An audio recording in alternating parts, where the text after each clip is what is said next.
Aujourd'hui nous allons analyser le profil des personnes fortes et indépendantes qui réussissent souvent dans différents business.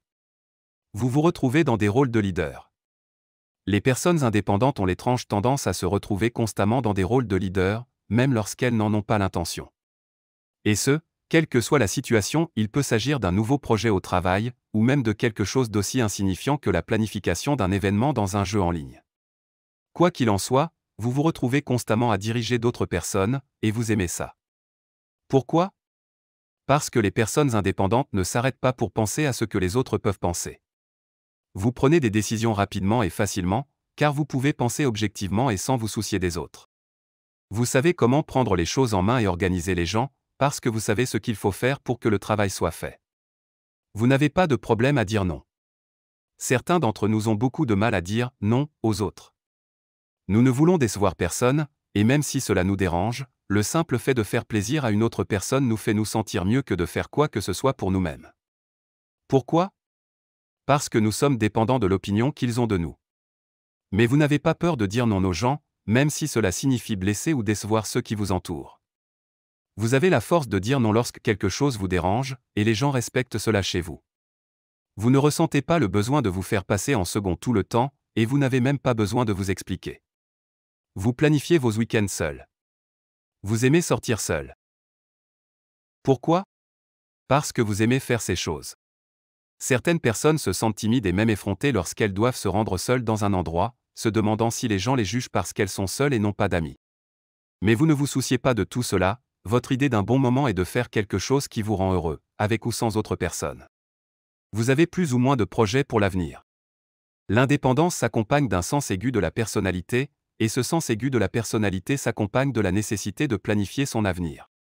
Vous n'êtes pas obsédé par le fait de vivre dans le présent, car vous savez que planifier l'avenir est le meilleur moyen de vous assurer une vie heureuse et réussie, même si cela implique de travailler dès maintenant. Vous avez le contrôle absolu de votre vie. Même si vous ne savez pas toujours quel est le meilleur choix à faire, vous êtes généralement sur la bonne voie et vous ne laissez pas les influences extérieures vous égarer.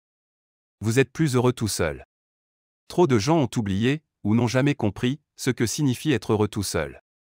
Ils ont donc besoin d'une attention et d'une compagnie constante, ils ont toujours besoin que quelqu'un d'autre soit là pour eux, au point d'être mal à l'aise et nerveux dans leur propre solitude. Mais vous n'avez pas besoin de tout cela. Vous vous débrouillez très bien tout seul, et vous pouvez passer des semaines, voire des mois, sans aucun contact intime avec qui que ce soit. Vous ne craignez pas que vos relations se détériorent parce que vous ne les entretenez pas tous les jours. Vous vous sentez en sécurité avec les personnes qui vous entourent. Vous êtes à l'aise dans votre peau. Vous ne ressentez pas le besoin de changer de look à chaque fois que les saisons vont et viennent et que les dernières modes et tendances arrivent sur le marché. Même si tout le monde autour de vous arbore les dernières coiffures, les derniers styles et même les derniers entraînements, vous êtes plus qu'heureux ou heureuse d'être vous-même. Pourquoi? Parce que vous vous aimez, et que vous aimez votre apparence et votre corps. Vous n'avez pas besoin des dernières nouveautés pour vous sentir bien dans votre peau, car vous êtes déjà bien dans votre peau. Et les choses qui vous font vous sentir bien dans votre peau ne viennent pas des autres, elles viennent de l'intérieur de vous. Vous n'avez jamais eu de mauvaises relations. Ce qui est bien quand on est indépendant, c'est qu'on ne sera jamais sensible à l'esprit et au charme des utilisateurs et des abuseurs. Demandez-vous si vous avez déjà eu une mauvaise relation. Certaines personnes ignorent tous les signaux d'alarme parce qu'elles cherchent désespérément à trouver quelqu'un qui les aime, ce qui les enferme dans des relations abusives et toxiques. Mais vous ne supportez pas cela, car vous n'avez besoin de rien de la part de vos partenaires potentiels.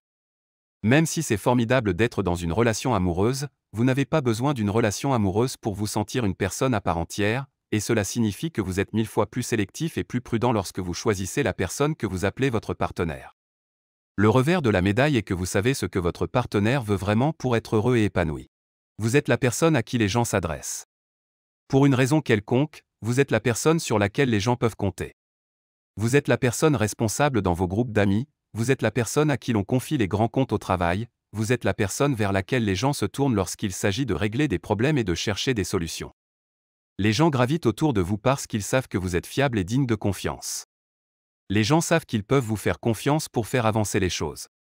Être fiable et digne de confiance est un atout majeur. Vous êtes-vous déjà demandé quelles sont vos meilleures qualités? Qu'est-ce qui vous rend unique et exceptionnel? Vous n'avez pas peur de demander de l'aide. Vous avez une relation plutôt saine avec l'échec et les lacunes. Chaque fois que vous avez été confronté à un obstacle dans votre vie, votre instinct vous a poussé à vous tourner vers quelqu'un qui était mieux équipé pour vous conseiller ou vous aider. Vous n'avez pas peur d'aller vers les autres parce que vous êtes sûr de vos forces et de vos faiblesses, les petites lacunes dans vos compétences et vos connaissances ne sont pas ressenties comme des points contre vous, mais simplement comme des pistes à explorer. Les gens disent que vous avez des goûts intéressants. Vos goûts sont décrits par les autres comme intéressants, parfois même éclectiques. Et qui peut les blâmer?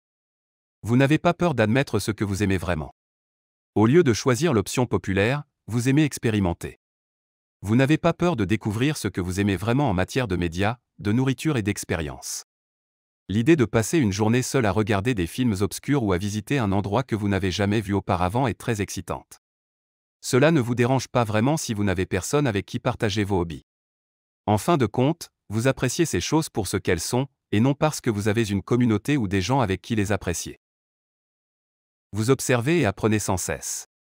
Si vous souhaitez vivre le quotidien d'un indépendant à succès, alors observez en permanence vos clients et de façon plus générale la façon dont les gens vivent, travaillent et se déplacent. Vous identifierez leurs problèmes et gagnerez en connaissance sur la meilleure façon de faire évoluer votre offre.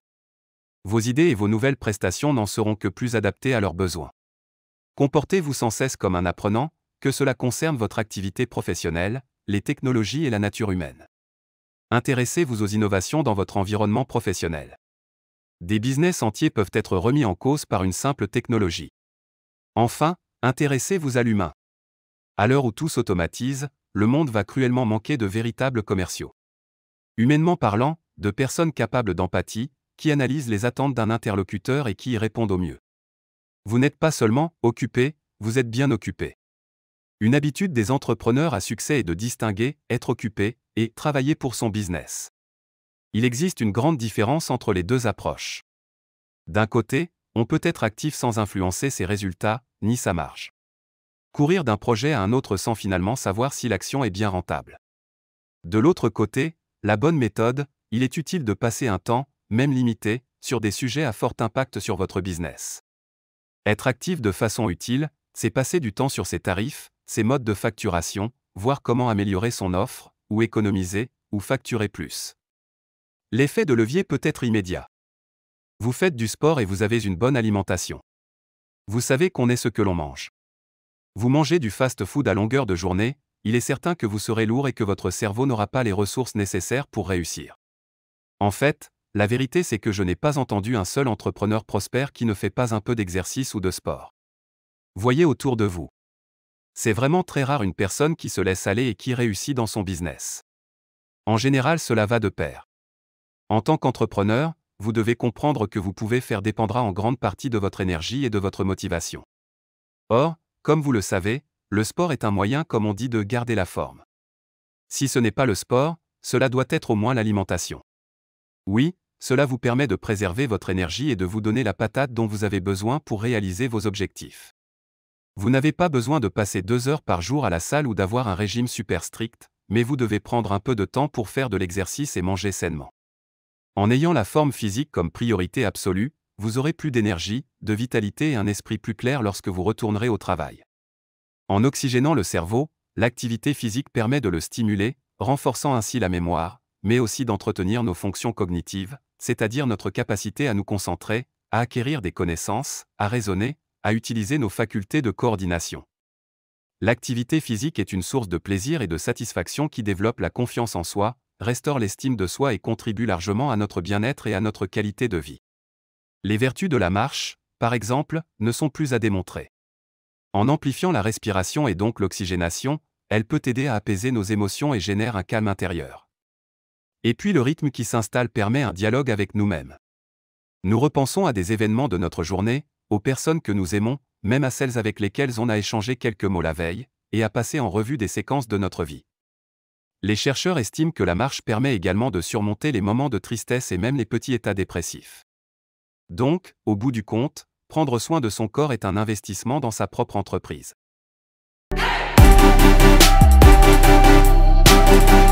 Hey!